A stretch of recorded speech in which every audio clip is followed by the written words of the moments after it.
मुंबई शहर से आपकी अदालत में आपका स्वागत है। इस कार्यक्रम में हर सप्ताह हम पेश करते हैं एक ऐसी हस्ती को जिससे आपने प्यार दिया, मान दिया, सम्मान दिया, बड़ा बनाया और फिर जनता उससे सवाल करना चाहती है, इल्जामात लगाना चाहती है, उसके काम का हिसाब किताब लेना चाहती है।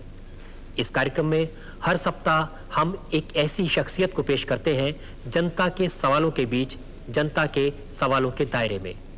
तो आइए चले एक ऐसी शख्सियत से मिलने, सवाल पूछने, इल्जामात लगाने आपकी अदालत में। न राज्यम न च राजासी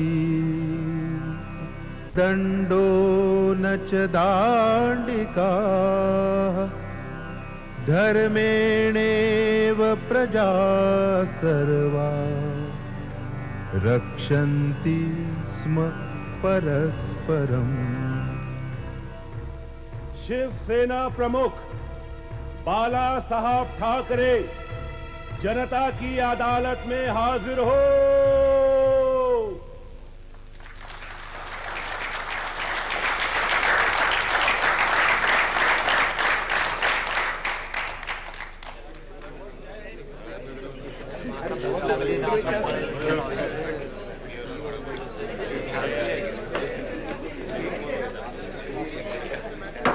कार्रवाई शुरू की जाए। जनता की अदालत में मुलजिम बाल ठाकरे पर आरोप है कि इनकी राजनीति सांप्रदायिकता पर आधारित है। बाला साहब, जब आपने 1966 में 1966 में शिवसेना की स्थापना की थी तो उस समय आपने कहा था कि ये इसलिए सेना बनाई जा रही है कि महाराष्ट्रियन को सेकंड क्लास का दर्जा मिल रहा है, और आज 26 साल बाद भी जो आपकी पॉलिटिक्स है वो इसी सेकंड क्लास सिटीजनशिप पर आधारित है। आज आप कहते हैं कि हिंदुओं को इस देश में सेकंड क्लास सिटीजन बनाया जा रहा है। पहले गुजरातियों पर आपका हमला था, साउथ इंडियंस पर हमला था, आज मुसलमानों पर है। नहीं, ये सरासर गलत है। 66 में जब भी मैंने शिवसेना शुरू की तो मैंने उनको आह्वान किया था, गुजराती भाइयों को, कि आपके हाथ में लक्ष्मी है और हमारे साथ सरस्वती हैं, और दोनों हाथ बटाएंगे तो सिर्फ महाराष्ट्र का नहीं, गुजरात का नहीं, पूरा देश का भला हो जाएगा। और ये भी मेरा कहना था सभी लोगों को कि आप आएंगे तो आपके साथ और नहीं आएंगे तो आपके बिना, मगर हम चलते रहेंगे। और दूसरा जो आपका इल्ज़ाम है मेरे पर कि मैं मराठी लोगों के बारे में, ये मैंने शिवसेना शुरुआत की, ये सच है।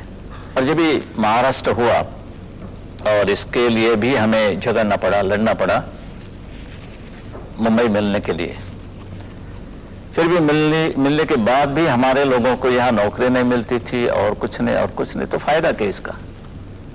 क्यों कहे कि हमारी कैपिटल है, राजधानी है? तो इसके लिए ये शुरुआत होगी। कहीं ना कहीं तो जब भी बेइंसाफी होती है तभी ये बातें शुरू होती हैं। और आपने जो कहा कि पहले गुजराती के बारे में मैं ये था और अभी मैं मुसलमानों के दुश्मन हो या खिलाफ हो, ऐसी भी कोई बात नहीं है। I want everyone to be nationalist minded. सवाल यह है कि जो जितने लोग यहाँ रहते हैं वो खुद को समझेंगे कि हम ये देश के रहने वाले हैं, ना हम हिंदू हैं या मुसलमान हैं या क्रिश्चियन और कोई नहीं। पर जब ये वो कहते हैं कि खुद हम मुसलमान हैं तो हमें कहना पड़ता है कि हम भी हिंदू हैं। बाला साहब, सवाल ये था कि आपकी जो पॉलिटिक्स है उसका पॉलिटिक्स चेंज नहीं हुई, उसका जो बेस है वो कम्युनलिज्म है। अगर सांप्रदायिकता ना हो, फिरका परस्ती ना हो तो आपकी पॉलिटिक्स ही नहीं चलेगी। कम्युनल कौन नहीं है? पंडित जवाहरलाल नेहरू भी कम्युनल थे। मैंने किताब पढ़ी कृष्ण मेनन की, और वहां उन्होंने लिखा था, पंडित जवाहरलाल नेहरू से कहा था उन्होंने कि पंडित जी, आप हमेशा कहते हैं कि आप उत्तर प्रदेश के रहने वाले हैं, हम मेरा यूपी करते रहते हैं, मगर उन्होंने याद दिला दी कि आप पंतप्रधान है पूरे हिंदुस्तान के, यूपी के नहीं। तो यूपी की बात होते तो पंडित जवाहरलाल नेहरू भी कम्युनल थे। ये एक अभिमान की बात होती है। अभी भाषा वापांतर रचना हो गई है तो हम क्या करें? नहीं, लेकिन आप ऐसे ही मामले उठाते हैं। अगर जैसे बॉम्बे में कभी किसी इश्यूज पर लड़ने की बात आती है तो जितने इश्यूज आप और आपकी शिवसेना उठाती है वो फिर कम्युनिटी से या जो एक शुरू में था एक बात, क्योंकि सेटल होने की बात थी और सेटल होने के बाद जो हमारे देश के सामने अभी जो पेचीदे सवाल खड़े हुए हैं, उसका भी हमारे पर कोई कंधे पर कोई कर्तव्य होता है। मैं आपको अभी ताज़ा उदाहरण देता हूं। जब 6 दिसंबर को अयोध्या में बाबरी मस्जिद का ढांचा गिराया गया तो शिवसेना ने सबसे आगे जाकर के झंडा गाड़ दिया, हमने गिराया, और उसको बड़े गौरव से उसको ओन किया। गौरव तो है ही, बिल्कुल, इसमें कोई शर्म की बात नहीं है। मैंने तो कहा दिया, साफ कह दिया। आप ये मानते हैं ये बाबरी मस्जिद गिराने दी गई है, इसके नीचे हमारा जो टेंपल था, मंदिर था राम का, वो हमने ऊपर लाया। वो जो ढांचा था वो मंदिर था क्या मस्जिद था? और ढांचा में तो काफी चीजें ऐसी थी कि हमारे हिंदू की संस्कृति इसमें डर गई थी, छुपी गई थी। जो गिराया वो मंदिर था या मस्जिद था बाला साहब? मैं तो गया नहीं था, और इसके लिए ऊपर क्या था नीचे क्या था मुझे इतना तो मालूम है। नीचे हमारा मंदिर था और कहीं पोर्शन था वो हिंदू संस्कृति की एक सिंबॉलिक बात थी। लेकिन लोग कहते हैं शिवसेना का तो वहां एक भी आदमी नहीं था। ना, ऐसे कैसे हो? नहीं तो बड़ी शर्म की बात है, और आप ज्यादा पूछेंगे तो सीबीआई मेरे पीछे लगेगा। ये तो सच क्या है बाला साहब, जनता ये जानना चाहती है। सच ये है कि इतिहास आप देखेंगे, हिस्ट्री टेल सेज कि बाबर ने हमारे जितने मंदिरें थी और पूरे के पूरे मुसलमान जितने आए यहाँ, वो आक्रामक थे और उन्होंने पूरे हिंदू मंदिरें गिरा दी और उसके ऊपर मस्जिद खड़ी की दी। और अभी हम तो आजाद हो गए हैं, हमारे कर्तव्य है कि जो मस्जिद है वो गिराने के बाद हमारे मंदिर हम वहाँ खड़े कर देंगे। वैसे तो मैं चाहता हूँ कि ये मुसलमान भी हमारे साथ शामिल हो जाए इस लड़ाई में, मिशन में। कोशिश तो यही होनी चाहिए कि सब लोग साथ मिलकर के लड़ें। कोशिश तो करते रहते हैं, कोशिश हमारे शंकरराव जी भी कर रहे हैं। शांतता कैसे रहेगी, सुव्यवस्था कैसे रहेगी, फिर भी बम फटते हैं, क्या करेंगे। और जब बम फटते हैं उसके बाद में जो राइट होते हैं उसमें शिवसेना का हाथ रहता है? हाथ में पांव रहता है। कम्युनल पैशन को बढ़ाना, कम्युनल पैशन जिसमें लोगों की जान जाए, खून बहे, आखिर हिंदू मरे मुसलमान मरे, खून तो इंसान का बहता है। वो क्या मानते हैं इस पर हमारी पूरी एक्शन कार्रवाई मुनसर होती है। तो आप रिएक्शनरी हम हैं। क्या मार खाते रहेंगे? बम फटने के बाद हम क्या हाथ जोड़ेंगे, भाई क्या आवाज था, ये करें हम? ऐसे बम तो हमने कभी देखे नहीं, दिवाली में भी नहीं। बहुत अच्छा आवाज था, भरने जाने के बाद छोड़ दीजिए। हमने तो बम नहीं फटाए। हमने की जो बात हो रही है, दंगा फसाद होता है, हम नहीं उतरते तो हिंदू मारे जाते। ये सच है, ये मैं नहीं कह रहा हूं, लोगों, आम लोगों को ही है, पूछो। लेकिन उस सारे से जो टेरर का, आतंक का जो वातावरण खड़ा हो जाता है उसका, ऐसे परिस्थिति में टेरर होना ही चाहिए। नहीं टेरर होता तो खा जाते, पूरे के पूरे खा जाते। हिंदू राष्ट्र की आपकी संकल्पना क्या है और इसमें किन लोगों को जगह नहीं है? सभी मुसलमान भी रह सकते हैं, क्रिश्चियन भी रह सकते हैं, मगर उनको मानना पड़ेगा कि सबसे पहले देश हमारा है, रूल ऑफ द लैंड है, हमारा जो कानून है उनको मानना पड़ेगा। मस्जिद तो गिर गई है अभी, लेकिन अगर गवर्नमेंट जैसे अपने नरसिंह राव बोलते हैं कि हम मस्जिद फिर बांध लेंगे। हमारे नरसिंह राव को नमाज पढ़ने के लिए कोई जगह नहीं है तो मस्जिद बांधने की उससे वो कोशिश कर रहे हैं, और हमने भी कोई इसको विरोध नहीं किया। मगर बाबरी मस्जिद का क्या, बाबरी नाम का क्या हो जाता है ताल्लुक? कई मस्जिद खड़ी हो सकती है, मगर why we should be actually interested in that name Babri? कि बाबर तो हमारा कोई नहीं था। तो ये सब पॉलिटिक्स है, और ये चुनाव में हम तो मत के गुलाम होते हैं, we are the slaves of votes, और इसलिए पूरा देश का मामला बिगड़ जा रहा है। Would you fear about that construction of masjid again? वो है तो अपोज, क्या जरूरत क्या है? किसको आप खुश करने की कोशिश करें, किसको और क्यों? पहले तो हमारे देश के खिलाफ कोई कदम नहीं उठाना चाहिए। Nothing at the cost of my nation, mind you, ये हमारा धोरण है। और ये मेरा जो हिंदुत्व है, ये हमारा राष्ट्रीयत्व है, और ये राष्ट्रीयत्व इस देश में गुनाह हो तो मैं बार बार करूंगा, मरते तक। आप उनके बारे में कह रहे हैं, वो भी आपके बारे में कह सकते हैं, भावना नहीं है उनके पॉलिटिक्स के लिए आप ये कर रहे हैं। पॉलिटिक्स की बात करें तो मैं आपको यहाँ वचन देता हूँ, प्रॉमिस करता हूँ कि मैं चुनाव नहीं लड़ूंगा। और क्या चाहिए आपको? लेकिन आपकी पार्टी तो उसका फायदा उठा करके पावर में आने की चुनाव मेरा कोई ऑक्सीजन नहीं है, इस पर हम नहीं जिंदा रहते हैं। बस हम काम करेंगे, समाज सेवा करेंगे। ये मेरा वचन है आपको। मैं पॉलिटिक्स में ये बात नहीं, मैं सिर्फ लड़ रहा हूं हक से। मेरे देश की हालत देखने के बाद हमें इतना दुख होता है कि हमारा क्या रहा है। अगर वो नमाज पढ़ेंगे सड़क पे तो फिर आप कहेंगे महाआरती होना चाहिए सड़क पे। वो कहेंगे कि पाकिस्तान डे सेलिब्रेशन में कोई जाएगा तो उसके खिलाफ आंदोलन करेंगे। ये जो, अगर वो लोग सांप्रदायिक हैं तो आप भी सांप्रदायिक हैं, अगर वो लोग कम्युनल हैं तो आप भी कम्युनल हैं, अगर वो लोग फिरका परस्त हैं तो आप भी फिरका परस्त हैं। सवाल यह है कि शुरुआत हमेशा ये लोग करते हैं, सबूत है मेरे पास साथ। नमाज पढ़ने के बारे में तो हम कभी रोका नहीं उनको, वो जा सकते हैं, मस्जिद में जा सकते हैं, नमाज पढ़ सकते हैं, ईद या कहीं उनके त्योहार होते हैं वो मनाना कर सकते हैं। फिर भी जब ये रास्ते की बात आती है, कैसे हम ये बर्दाश्त करेंगे? ये तुम्हारा धर्म होना होगा तो हमारे भी धर्म में, आपका धर्म, हमारा किसी का भी धर्म, ये मस्जिद में होना होगा या घर में। ये ऐसी कोई चीज नहीं है कि धर्म ये नहीं सिखाता कि भाई चलो लोगों को तकलीफ दो। मगर जब ये गवर्नमेंट की जो चाल है वो हमने देखी कि भाई इतना होने के बाद भी पुलिस वाले भी रूट बदलते हैं, या चलो नमाज पढ़ रहे हैं तो ठीक है, रूट क्यों बदला? चलो अभी नमाज पढ़ने के बाद आप रूट बदलने लगे तो हम महाआरती शुरू करते हैं कि इस देश में तो सर्वधर्म समभाव है, उनका भी एक हक है, हमारा भी है, उनका भी है, चलो रास्ते पर ये कर देंगे ये बात।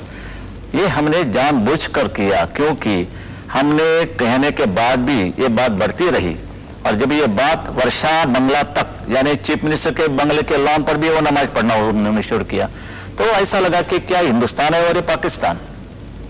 पाकिस्तान में भी इतनी उनकी फ्रीडम नहीं मिलती जो हमारे देश में मिलती है। इसको कहते हैं ना बाला साहब, रिएक्शनरी होना, प्रतिक्रियावादी। अगर वो नमाज पढ़ेंगे तो हम महाआरती करेंगे। नहीं, ये सवाल नहीं, ये पैम्परिंग जो चल रहा है इन लोगों का, वो हम नहीं। You must accept the rule of the land, यानी जो कानून है, जो संविधान मानना पड़ेगा, उसको हमें भी मानना पड़ेगा, हम भी मानते हैं और उनको भी मानना पड़ेगा। ये जो बाबरी मस्जिद का ढांचा गिराया गया, ये कानून मानकर गिराया गया। सुप्रीम कोर्ट का ऑर्डर था। सुप्रीम कोर्ट छोड़ दीजिए, वो कोर्ट नहीं मानता। उन्होंने क्या कहा था? सुप्रीम कोर्ट ने ये कहा था वो न्यू कंस्ट्रक्शन नहीं होना होगा, तो हमने ठीक है, कंस्ट्रक्शन कहां गया? उधर कंस्ट्रक्शन नहीं हुआ, डिस्ट्रक्शन हुआ। अभी क्या चाहिए? हमेशा वकील लोग कहते हैं भाई इंटरप्रिटेशन ये होता है, तो हमारे भी इंटरप्रिटेशन ये है कि हमने कुछ भी कंस्ट्रक्शन नहीं किया, हमने डिस्ट्रक्शन किया। तो कानून को आप अपने हिसाब से मोड़ कानून करके, क्या होता है? पहले तो मिलता था, अभी तो खरीद करना पड़ता है। अगर आप चाहें कि जो दूसरे लोग हैं वो कानून को माने, तो सबसे पहले दूसरे का मानना हक कितना पड़ेगा। ये देश में है वो देखना पड़ेगा। जो हमें हिंदुओं को पाकिस्तान में नहीं मिलता, बांग्लादेश में नहीं मिलता और किसी अरब राष्ट्र में नहीं मिलता, वो हक इधर किसी को भी नहीं मिलेगा, नहीं मिलेगा। एक बातचीत से मामले को सुलझाने का तरीका होता है, एक होता है जोर जबरदस्ती से अपनी बात मनवाने का। हमारे धर्म पर हमला हो गया है, ये तो क्यों नहीं मानते आप वो कबूल क्यों नहीं करते कि यस ये सच है कि हमारे मंदिर है? यानी कि सोमनाथ मंदिर की बात करें, दोबारा वो गिरा दिया गया, और पंडित जवाहरलाल नेहरू नहीं मगर वो सरदार वल्लभ भाई पटेल थे, इसलिए हमारा सोमनाथ मंदिर खड़ा हो गया। नहीं तो वो भी नहीं, वो दूसरी बाबरी मस्जिद हो जाती। जो हिंदू धर्म है उसको तो बहुत सहिष्णु माना जाता है ना, बहुत पेशेंस वाले माने जाते हैं। वो मूर्ख होना था उनका। अभी तो मुझे मिलिटेंट हिंदू चाहिए, बिल्कुल मिलिटेंट हिंदू चाहिए। आप हिंदुइज्म की पूरी परिभाषा बदल देंगे? परिभाषा बदलने का क्या सवाल है? पिता बदलने से कोई ये नहीं होता है, फर्क नहीं पड़ता है, लड़का लड़का ही रहता है। क्योंकि ये जो 5000 साल पुरानी संस्कृति है, जो पूरे दुनिया में जो रेस्पेक्ट है हिंदुइज्म की, एक हिंदू की, वो इसलिए है कि हिंदू सहिष्णु है, पेशेंस है, शांति से रहता है। जबरदस्ती अपना धर्म किसी यही दूसरे चीज पर हमें थोपता बड़ी नहीं। महंगी पड़ी, यही चीज हम नहीं मानता। अभी जब उठना पड़ेगा, खड़ा रहना पड़ेगा। 5000 साल की बात मैं नहीं करना चाहता हूं, मगर वो जो है वो है। मैं प्राइम मिनिस्टर बनता तो ये सवाल भी नहीं उठता। शिवसेना प्रमुख बाल ठाकरे पर कुछ और इल्जाम, कुछ और सफाई, कुछ ही देर में इंतजार कीजिए। और अब बारी है आपकी अदालत में बाला साहब ठाकरे पर अगले आरोप की। मुलजिम बाल ठाकरे पर जनता का इल्जाम है कि इन्होंने बंबई में क्रिमिनलाइजेशन ऑफ पॉलिटिक्स को बढ़ावा दिया है। बंबई आपके नाम से कांपती है, आप इस बात को मानते हैं? कांपना ही चाहिए। शेर को डरे नहीं तो क्या चूहा को डरे? तो ठीक है, कांपना है तो राजनीति के अंदर जो लोग हैं वो कांपते हैं, तो मुझे बहुत खुशी होती है। वो इसलिए कांपते हैं बाला साहब क्योंकि जो क्रिमिनल्स हैं, ऐसे लोग हैं जो शिवसेना के नाम पर लोगों से पैसा ऐंठते हैं, एक्सटॉर्शन करते हैं, उसको आप अच्छा मानते हैं? नहीं, बिल्कुल नहीं। इसलिए तो मैंने कहा कि मैंने अखबार में एडवर्टाइजमेंट दी थी, जाहिरात दी थी, और मैंने ये भी कहा था कि ऐसे कोई लोग शिवसेना के नाम लेके आएंगे, जबरदस्ती करेंगे, को उनको पकड़ के पुलिस के हवाले कर दो। और क्या चाहिए? लोग कहते हैं कि पुलिस भी डरती है आपसे। अभी पुलिस वालों को, मैं कोई इंस्पेक्टर नहीं हूँ और कोई नहीं, तो मेरी मुलाकात आप ले रहे हो, और यानी कि अब मुझे मैं हूँ यहाँ। नहीं, आप ये मानते हैं कि नहीं मानते कि पुलिस वाले भी शिवसेना के लोगों से डरते हैं? ऐसे तो मेरे पर काफी इल्जाम है कि मैं हाथ में हाथ बटा के चल रहा हूँ उनके साथ, वो हमारे साथ हैं, मगर ये सच नहीं है, बिल्कुल नहीं। और जो आपने क्रिमिनल्स को जगह दी पार्टी में? कौन क्रिमिनल? ऐसे बहुत सारे लोग हैं जो क्रिमिनल वॉर में जो लोग, नहीं, नाम तो ले लो। एक किम नाम के आदमी थे, एक किम थापा की बात करें तो इससे पहले ये थापा एक बड़ा अच्छा कबड्डी प्लेयर था, और जब भी मैंने उनको टिकट दिया तो उस वक्त वो कबड्डी प्लेयर था, वो तो गुनाह नहीं था। इसके बाद थापा बिगड़ गया और आप इल्जाम लगा जा रहे हैं। रमेश मोरे, विठल चौहान, नहीं, ये they were not criminals, but they died in gang wars. जब तक मेरे सामने कोई बात नहीं आती तो मैं कैसे ये कार्रवाई करूं? आप ये कहना चाह रहे हैं कि शिवसेना से जितने लोग एसोसिएटेड हैं उनमें से कोई क्रिमिनल नहीं है, किसका किसी गैंग से कोई संबंध नहीं है, सब दूध के धुले हैं? दूध के धुले तो कोई भी नहीं होता है। आप सबूत लाएंगे कि कोई भी मेरा नेता भी कोई रिश्ता है गैंगस्टर वालों के साथ और कहीं, तो मैं उसको हटा दे दूंगा।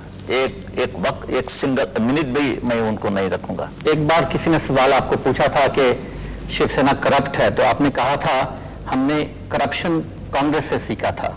यस, आडवाणी के लैंग्वेज में क्या कहूँ, उसके लफ्ज में मैं कहूँ, the difference between a brief case and a suitcase. यानी बाला साहब, अगर without corruption you cannot fight election. इतनी मंगी हुई है तुम्हारी चुनावी बात कि 1 करोड़ तक जब भी आप कोई खर्चा करते हैं तो आप एमपीशिप यानी खासदार यानी कि एमपी का चुनाव लड़ सकता है, और वैसे तो 1.5 लाख में आपको ये चुनाव लड़ना चाहिए। Okay, I pay this amount to mister Narasimha Rao and let Mr. Narasimha Rao fight his election whenever it is going to be. Well, I will pay for that. I will stand that expense. कहो, ये hypocrisy मुझे पसंद नहीं है, बिल्कुल नहीं है। मैं मानता हूँ कि मुझे दुख भी होता है, कभी कांटा भी चुभता है, तो क्या करे, गुलाब को तो पकड़ना ही होता है। तो आप जस्टिफाई कर रहे हैं क्रिमिनलाइजेशन को? I am not justify. ये पूरे के पूरे ऊपर से नीचे तक, ऊपर वाले कहते हैं नीचे से शुरुआत होती है, नीचे वाले ऊपर का वाले करते हैं, तो हम क्यों ना करें? ये बात हो रही है देश में, ये सही है। प्राइम मिनिस्टर पर आप कहेंगे तो ये वर्ल्ड फिनोमिना हो रहा है। अभी तो सब खाते हैं, तो मैं थोड़ा भी जरा साइड डिश कोई हो, स्वीट डिश तो भूल जाइए, मगर तो करनी पड़ती। इस पर एक अच्छी गवर्नमेंट लानी पड़ेगी, and that government has to be very cruel. Dictatorship चाहिए, बेनिवोलेंट डिक्टेटरशिप मगर चाहिए, नहीं तो ये निपटना मुश्किल है। जो भी दंगा फसाद होते हैं, मोर्चे निकलते हैं, तो सबसे आगे युवा पीढ़ी होती है उसके आगे। तो आप यूथ को क्या मैसेज देना चाहेंगे? Be militant. Be militant? Yes, क्योंकि अभी युवा की स्थिति दिल्ली में कैसी हुई तो आपको मालूम है, बेचारे बिट्टा बच गया, और वहां तो दिल्लीश्वर बैठते हैं, शंकरराव चौहान वहां होते हैं, पायलट होते हैं, नरसिम्हा राव भी वहीं बैठते हैं, और बम फट जाता है। और जब ये कानून हमारी हिफाजत नहीं करते तो आप क्या करोगे? और औरतों के ऊपर बलात्कार हो रहा है, कानून क्या कर रहा है? Nobody is moving freely in this country. Everyone is under tension. आप भी टेंशन में होंगे, क्या इधर तो बम नहीं फटेगा, इधर तो कुछ नहीं होगा, यानी क्या ये क्या जीवन है तुम्हारा? और इसके लिए मेरे मन में जो तूफान आता है, ये आता है कि मैं बड़ा कड़वा बात करता हूं कि मैं बर्दाश्त नहीं कर सकता हूं। क्या हथियार नहीं लेंगे तो भी मर जाने वाले हैं? गवर्नमेंट के हाथों में हथियार है तभी भी हम मर जा रहे हैं, तो कैसे करें? ये युवा को क्या, युवा को नहीं, पूरे हिंदुओं को देश में मिलिटेंसी लानी पड़ेगी, तभी देश का ये रक्षा हो जाएगी। ये मेरा विचार है। बाला साहब, आप समझते हैं कि हथियार का जवाब हथियार से देंगे तो उससे समस्याओं का हल हो जाएगा? हाँ, क्योंकि शिवाजी महाराज अफजल खान को मिलने के लिए पंचा पहन के हाथ में डंडा लेके बकरी ले जाता था तो उसका अफजल खान होता, मगर उन्होंने पहचाना कि मेरा दुश्मन कैसा है, तभी उन्होंने पूरा बंदोबस्त करके उस सामने गया, इसलिए बच गए। और कहीं हमें कोई ऐसा सुख शांति से हम नहीं सो सकते, ना रह सकते, तभी क्या करो। ये मेरा इशारा है। They are going to be chaos। जितनी बातें मैंने की, तो मैं कोई ज्योतिष नहीं हूं, ना कोई मैं पामिस हूं, मैं था तो कार्टूनिस्ट और मैं कुछ बन गया, फिर भी मैं कॉशनिंग जब भी देता हूं वो होते हैं, बात ये हो रही है। I said that in 1980 that Indira Ji will be killed, and she was killed in 84. I said that this boy, that is Rajiv Gandhi, will be killed by Tamilian tiger, and he was killed by a Tamilian tiger. Why? Because I am a cartoonist, I can read news in a different way. लाइनों के दरमियान क्या लिखी गई है बात, सत्य, वो मैं देखता हूँ। आप तो अखबार पढ़ते हैं और मैं तो लाइनों के बीच में क्या लिखा है वो पढ़ता हूँ, जो आपको दिखाई नहीं पड़ता। जो कार्टूनिस्ट का जो दिल होता है बाला साहब, वो बड़ा उदार दिल होता है, बड़ा इमोशनल होता है कार्टूनिस्ट। ऐसी कोई बात नहीं है, कार्टूनिस्ट होता है, उसमें इमोशन कुछ नहीं होता। नहीं, इमोशन क्या होता है, वो न्यूज पर आधारित होता है, जैसे न्यूज वैसा कार्टून। उसमें कोई कविता, उसमें कोई आर्ट, उसमें कोई आर्ट तो है ना, आर्ट है, it is an art, yes, caricaturing is an art. तो कार्टूनिस्ट के दिल में, या जो कार्टूनिस्ट का दिल है लाइनें खींचते खींचते, उसमें ये टाइगर का दिल कहां से पैदा हो गया कि मिलिटेंट बना दो? बैरिस्टर मोहनलाल करमचंद गांधी का जब भी महात्मा गांधी हो सकता है, तो कार्टूनिस्ट का कोई शिवसेना प्रमुख क्यों न बन जाए? मुलजिम बाल ठाकरे पर आरोप है कि प्रेस के प्रति इनका रुख नेगेटिव है। आजकल अखबार वाले आपके घर के बाहर मोर्चा पर भी बैठने लगे हैं, दिल्ली से आकर पत्रकार, और उनकी शिकायत यह है कि जो अखबार वाले आपकी बात या आपकी पार्टी की बात नहीं मानते, उनकी पिटाई कर दी जाती है।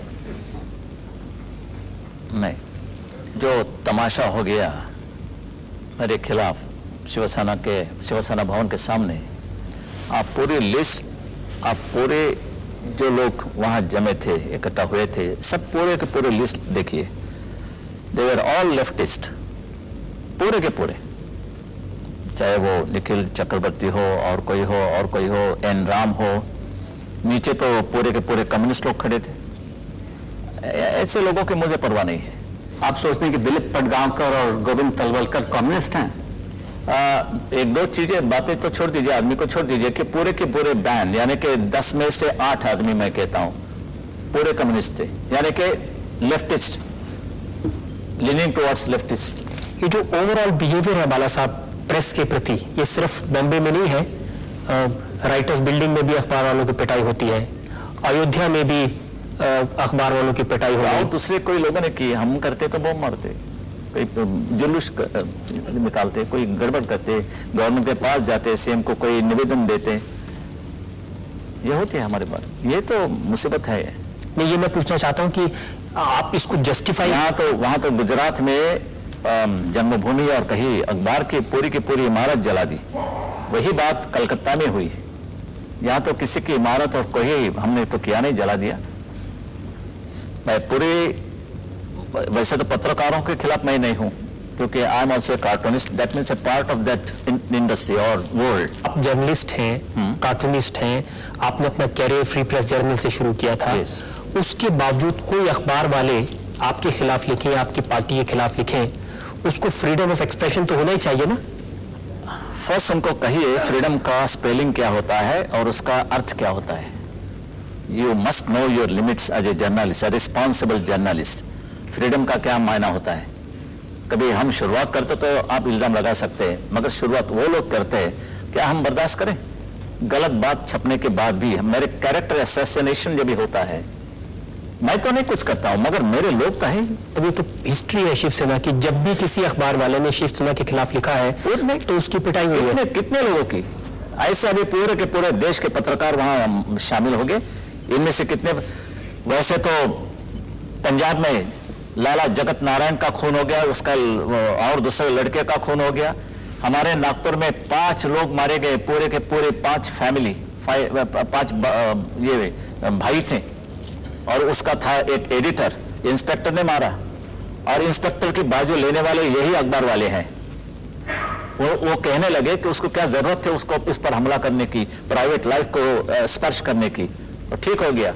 अभी उधर ठीक हो गया, और मैंने जब ये तमाचा लगाया तो आप कहते हैं कि कैसे मीडिया पर हमला हो गया। खून चलता है, मेरा तमच्चा नहीं चलता, मेरा एक लाफा नहीं चलता इन लोगों को, मैंने तो मारा नहीं। कोई बात ऐसी है कि हमारे में भी कोई कार्यकर्ता ऐसे होते हैं कि उनको वो बर्दाश्त नहीं करेंगे। कोई मुझे पागल कहेंगे तो कैसे कहेंगे, कैसे करें वो? आपकी मर्यादा का जब उल्लंघन होता है तभी उनका भी उल्लंघन होगा। जब मैं एक लाफा चढ़ाऊंगा तो मेरी ये भी तैयारी होनी होगी कि मुझे भी कोई लाफा चढ़ाएगा। आपका जो अखबार है सामना, अगर इसमें किसी के खिलाफ खबर छपे और वो आकर उसके एडिटर को ऐसे धक्का मुक्की करे, मारे पीटे, तब आप क्या करेंगे? क्या उसको सही मानेंगे आप? सही मानना होगा, मगर जब तक हम हमला नहीं करते तो नहीं बर्दाश्त किया जाएगा। हमला हमने किया, यानी कि मेरे आदेश के ऊपर कोई बर्ताव हो गया कि कोई लोगों ने मारपीट की या हाथापाई की, तो मैं समझ सकता हूँ। जो रिस्पॉन्सिबिलिटी ये आपकी मीडिया की होगी वो संभाले, ठीक तरह से संभाले, कोई तकलीफ नहीं होगी किसी को। पत्थर मारने से कीचड़ उड़ता ही है, ये मत बोलो। तो पत्थर मत मारिए, कीचड़ नहीं उड़ेगा। बाल ठाकरे पर जनता की अदालत में आरोप है कि उन्होंने शिवसेना में सेकंड लाइन ऑफ लीडरशिप नहीं बनने दी। शिवसेना यानी बाल ठाकरे यानी शिवसेना, आपके अलावा कोई दूसरा नेता उसमें आ ही नहीं सकता। आप मानते हैं इस बात को? नहीं, बिल्कुल नहीं। शिवसेना में दूसरी सेकंड रैंक भी तैयार हैं। और जितनी पार्टीज हैं उनमें अध्यक्ष बदलते हैं, उनमें सेक्रेटरीज बदलते हैं। ये पार्टी ऐसी है जिसमें 1966 में जब बनी थी आप प्रमुख थे, और आज 26 साल से आप अकेले प्रमुख बने हुए हैं। इसलिए अभी किसी और को प्रमुख बनने का मौका नहीं मिला। नहीं, वो I don't have that Richard democracy in my party. वो हम ही रहेंगे जब तक मैं हूं, और ये चुनाव बिनाव वगैरह मुझे पसंद नहीं है। चुनावी बातें तो मैं न मानता नहीं, और because I am there the party has survived. तो सबसे पहले उसकी भी कांग्रेस बनती। आप लोकतंत्र में विश्वास नहीं रखते? नहीं, लोकतंत्र क्या होता है? गुटबाजी एंड ये सब चलते, ओनली ग्रुपिज्म, दैट इज लोकतंत्र कहते। नाम अच्छा है मगर पार्टी को बहुत महंगा पड़ता है। जब हटना होगा तो मैं खुद जाऊंगा, और गया भी था, एक बार नहीं 2 बार मैंने इस्तीफा दिया था, लोगों ने मुझे फिर वापस लाया। तो कहते हैं वो तो नाटक किया। अभी जो मैं करता हूँ नाटक होता है, तो मैं क्या करूँ? अभी मेरे दिल से पूछो, उनके दिल से पूछो। चाहे मैं नाटक करूँ तो भी लोगों ने मुझे वापस क्यों लाया? क्या वो लोगों का भी नाटक था वापस लाने का? तो ये मान ले बाला साहब की शिवसेना इस बाल ठाकरे इस शिवसेना। आगे का तो मैं नहीं कुछ कर सकता हूं, तो आज तो है भी ऐसी बात है। और क्योंकि दूसरी रैंक है, जैसे कि मनोज जोशी है, सुधीर जोशी है, दत्ताजी सालवी है, वामन राव महारिक, बहुत काफी नवलकर, जब मैं नहीं होता तो वो निभाते हैं सबको। शिवसेना में आपके बेटे हैं उद्धव ठाकरे और आपके नेफ्यू राज ठाकरे, वो कंट्रोल करते हैं पीछे से, और आपके जाने के बाद में ये जो मेरे पास पीछे की कोई बात नहीं होती, आगे की बात होती है, सामने की बात होती है। If they want they may, but I will not do it my self. मैं खुद नहीं करूंगा कि चलो आज मेरा लड़का बैठेगा तुम्हारे सर पर, ये मैं नहीं करूंगा। मगर लड़के में कोई कर्तृत्व हो, वो खुद आएगा, आगे आएगा। ये जो डायनेस्टिक रूल है इसको आप सपोर्ट करते हैं कि आपके बाद आपका बेटा इस गद्दी को संभाले या नेफ्यू इस गद्दी को संभाले? डायनेस्टिक रूल का सवाल ये होता है, जब भी दम नहीं होता है लड़के में तो भी वो बिठाया जाता है, और मेरे लड़के में कोई दम होगा तो वो बैठेगा। दम है उसमें? अभी लड़का तो है, कैसे कहूँ नहीं दम है, तो वो दम मारेगा, घर में जाएंगे। बाल ठाकरे पर आरोप है कि ये ग्लैमर के पीछे भागते हैं। मिथुन चक्रवर्ती आपको डैडी कहते हैं, गोविंदा आपको अंकल कहते हैं, अमिताभ बच्चन आपको बड़े भाई कहते हैं। तो ये ग्लैमर के जो लोग हैं, स्टार के लोग हैं, इनके प्रति आपकी आप थोड़ा श्रीदेवी वगैरह का नाम लो तो और मैं चाहता हूँ मुझे अंकल नहीं कहें। लोग जानना चाहते हैं श्रीदेवी आपको क्या कहती हैं? श्रीदेवी मिलती है मगर कुछ नहीं कहती है, ये अच्छा है। I work for them, I was in famous pictures the staff artist. पुरानी बात है, 45-46 की बात है। मैं वहाँ आर्टिस्ट था, मैं शो कार्ड वगैरह बनाता था। वहाँ मेरी पहचान काफ़ी लोगों से हुई और बाद में ये सब लोग नए आए। लेकिन आपने इंडस्ट्री को दो हिस्सों में बिल्कुल डिवाइड कर दिया है। एक तरफ आपके दोस्त हैं, मिथुन चक्रवर्ती हैं, अमिताभ बच्चन हैं, दूसरी तरफ शबाना है, दिलीप कुमार है, एक के हंगल है, सुनील दत्त है।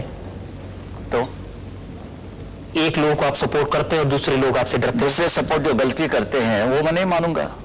जब ये 12 बम फट गए मुंबई में और पाकिस्तान दिन आप मनाना करते हैं, कैसे मैं बर्दाश्त करूं? क्या जरूरत है पाकिस्तान दिन की?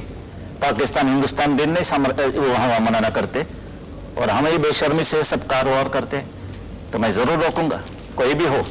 लेकिन वो तो आर्टिस्ट है बाला साहब, उनका पॉलिटिक्स से कुछ लेना देना नहीं। पॉलिटिक्स की शुरुआत होती है। मैंने सुनील दत्त से कहा या एक तो या कलाकार का जो आपका रिश्ता है वो रखो या पॉलिटिक्स में आ जाइए। लेकिन इस तरीके से फिल्म इंडस्ट्री पर आपका कब्जा रहे? सभी पर मेरा कब्जा है, क्योंकि आप चाहेंगे जिसकी फिल्म दिखाई जाए वो दिखाई जाए, आप चाहेंगे जिसकी फिल्म रोकी जाए वो रोक दी जाए। कोई हिंदू धर्म की बात हो, कोई हिंदू धर्म का अपमान हो तो मैं रोकूंगा। मैं चोली नहीं रोकूंगा मगर ये करूंगा। आप चोली को ठीक मानते हैं? ये जो चोली के पीछे गाना बहुत एक बार बताया गया है कि चोली के पीछे क्या है तो भी आप शिकायत करते रहते हैं। और मुझे मालूम है कि जब ये बात ये उन्हें गाने में बताया गया कि चोली के पीछे दिल है तो काफी लोग नाराज हो गए। अच्छा नहीं लगा उनको? नहीं, क्योंकि जो चाहते वो नहीं मिला उनको। एक और फिल्म थी खलनायिका जिसमें भी एक और गाना था चोली के पीछे। वो तो ठीक, मैंने नहीं, वो गलत था, यानी कि खलनायिका की बात आप कर रहे हैं जी, तो ठीक नहीं था। उसका इनमें एक्शन भी बड़ी ये अच्छी नहीं थी, बहुत ही। उसको आप अप्रूव नहीं करते? नहीं, वो तो कोई कंट्रोवर्सी नहीं हुई, बात भी नहीं बनी। और जब ये वो बात सुभाष घई मेरे यहाँ आए और उन्होंने मुझे पिक्चर बताया, मुझे अच्छा लगा। एक बड़ी अच्छी धुन है, बड़े अच्छा रिदम है, गाना भी अच्छा है, सब कुछ अच्छा है। ऐसा तो नहीं बाला साहब, जो लोग आपके घर में आते हैं आपको रेस्पेक्ट पे करते हैं, हाँ। चाहे वो अमिताभ बच्चन हो, चाहे वो सुभाष घई हो, मिथुन चक्रवर्ती हो, उनको आप सपोर्ट करते हैं चाहे वो कुछ भी करें, चाहे वो चोली के पीछे बनाए या चोली के आगे बनाए? नहीं। और बाकी एक बार ऐसे कोई आदमी भेज दो कि उन्होंने गलती की है और मेरे घर आने से वो गलती दूर हो गई, आप भेज दो किसी को, देखें। तो आप उसमें बिल्कुल फेयर रहते हैं? मैं तो बिल्कुल एकदम सीधा आदमी हूँ and I don't spare anybody because मेरा मन साफ है, मेरा हाथ साफ है, मेरा दिल साफ है। दिलीप कुमार के यहाँ से आपके यहाँ बिरयानी आती थी हमेशा और वो झूठ है, सरासर झूठ है, कभी बिरयानी। वैसे तो दिलीप कुमार मेरे घर पे आके ऊपर मेरे टेरेस पे बैठ के बियर और चना खाते थे। अब वो बंद हो गया बाला साहब? अभी तो लगता है बियर भी है, चना भी है, मगर दिलीप कुमार के रास्ते बदल गए। उसकी वजह तो आप उनसे पूछिए। इतना आपका इंटरेस्ट है जो फिल्म इंडस्ट्री में, फिल्म स्टार से आपकी दोस्ती भी है, आप उनकी पार्टी में जाते हैं, वो आपके घर जाते हैं, और वैसे भी आपको अपने लुक्स, अपने देखभाल, इसमें जरा काफी ध्यान रहता है, तो आपको कभी मन नहीं किया कि आप फिल्म स्टार बने तो विलन का ही काम मिलेगा और क्या मिलेगा?